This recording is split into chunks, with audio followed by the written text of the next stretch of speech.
Amidst the rising tide of corruption and issues of uneven distribution of wealth these days, there is an emerging movement to revive the federal system of government. Davao City Mayor Rodrigo Duterte is spearheading the federal movement. I would rather go for a federal type. That's the best solution that I see now. Otherwise, you will be fragmented. Ang video na ito ay ginawa ko upang maiintindihan ng lahat kung ano ang federalismo at kung bakit ito ang nararapat sa Pilipinas. Ang federalismo ay isang sistema ng pamahalaan na kung saan ang kapangyarihan ay nahahati sa pagitan ng isang sentral na otoridad o federal government at ang pamahalaan ng rehiyon o estado o state government.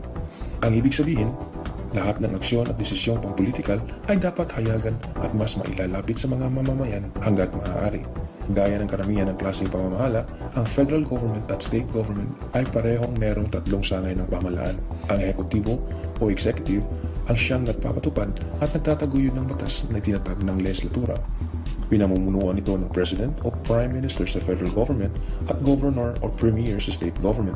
Ang legislatura o legislature or parliament ang siyang nagdedebate at bumuboto sa mga bagong batas na ipinakikilala. Ang legislatura ay pwedeng unicameral o di kaya bicameral na kung saan binubuo ito ng House of the Senate at House of Representatives. Ang judiciary ang siyang nagbibigay kahulugan sa mga batas at nagpapasya kung ang dalawang iba pang sangay ng pamahalaan ay kumikilos sa loob ng kanilang mga kapangyarihan.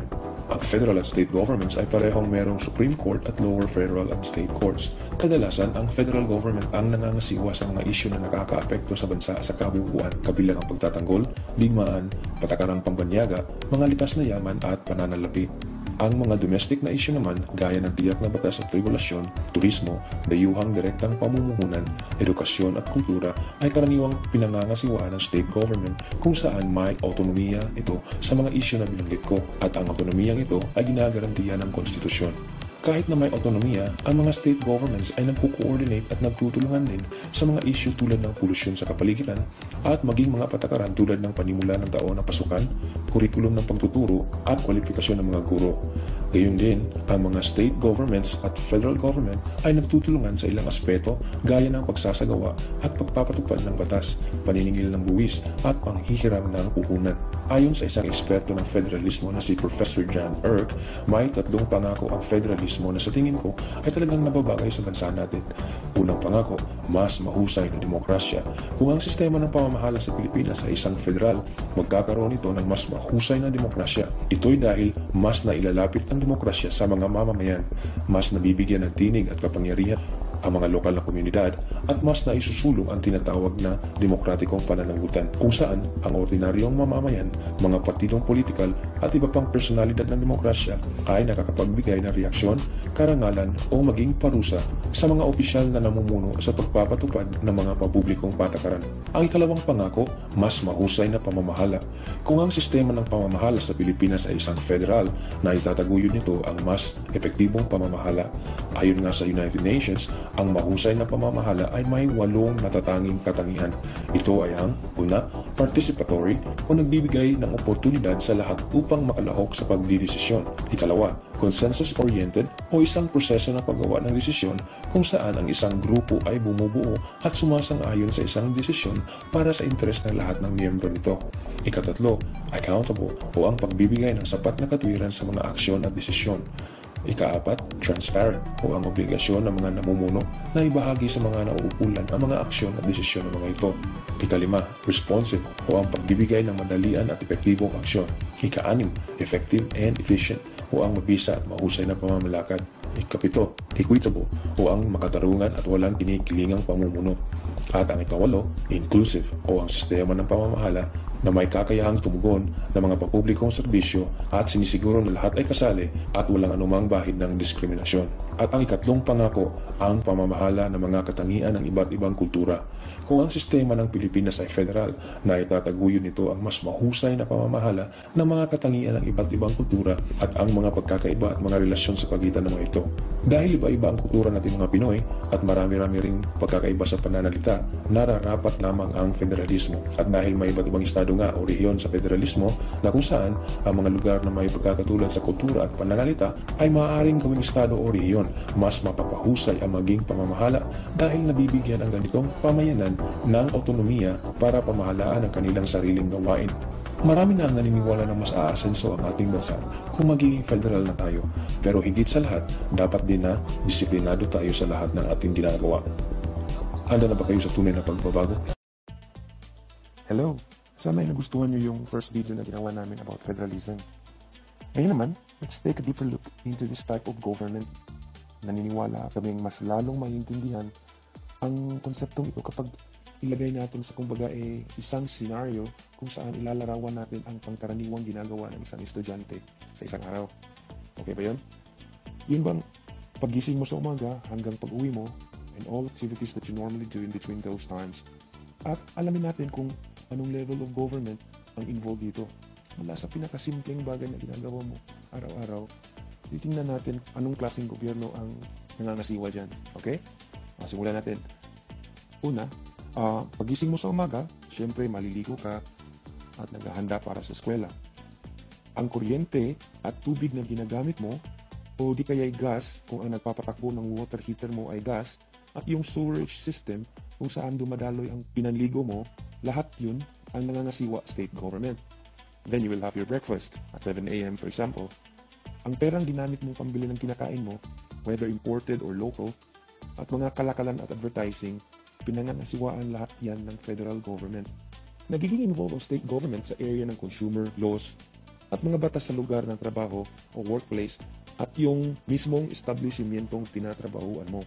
Ang mga health inspection naman sa mga shops at kung saan-saan pang mga tindahan, kung saan mo binili yung mga pagkain at iba pang gamit, ang local government ang gumagawa ng mga inspection na yun. Pagkatapos aalis ka ng bahay, mag-aabang ka ng bus o jeep syempre, no?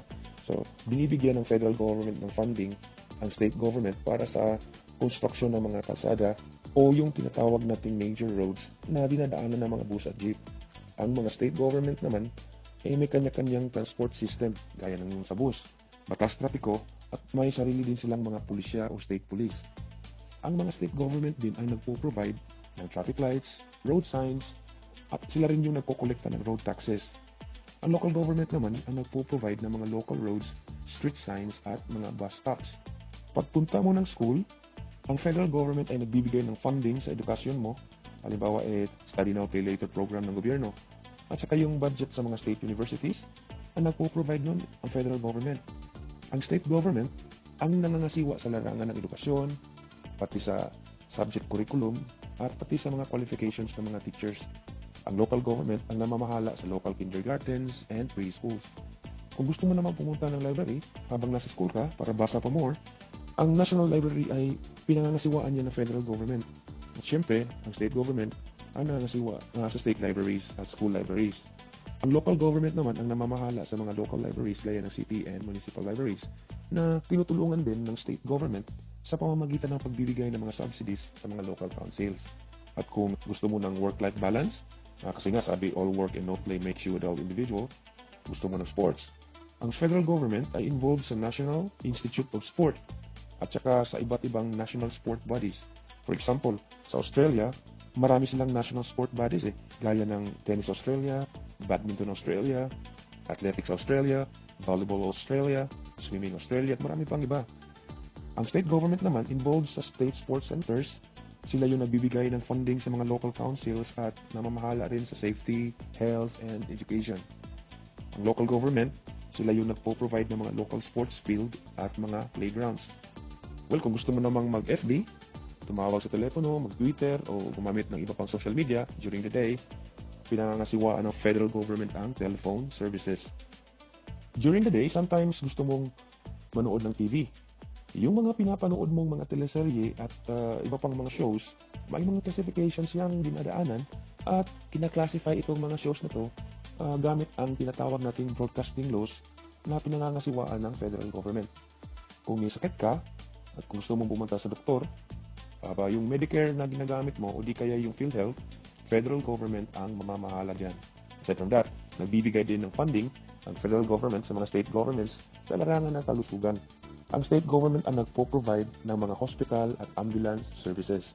Samantalang ang local government naman ang nagbibigay ng mga community services gaya ng pagbibigay ng mga bakuna at iba pa. Kung minsan mapapansin mong pumupunta yung mga health officers ng City Health Office para mag-extend ng tinatawag nating serbisyong pangkalusugan. Pagkatapos ng eskwela, gusto mong, pasyal-pasyal muna, punta ng malls, o punta sa mga parks o resorts. Ang mga batas sa mga pagpaplano ng mga pasilidad na ito, yung mga malls, kung saan ilalagay yung parks o resorts, ang nangangasiwa dyan ay state government. Ang local government pumapasok kasi sila yung namamahala sa mga local building controls gaya ng mga permits at fees. Ang local governments din ang namamahala sa mga projects gaya ng pagko-construct ng mga local transport terminals, footpaths, bike paths, parking areas at marami pang iba. Pag uwi mo ng bahay, schedule ba ng basura ngayon sa lugar mo? Well, ang federal government ang nangangasiwa sa paggawa ng mga national environmental policies at framework legislations. At ang mga ito ay naaayon din sa mga international treaties.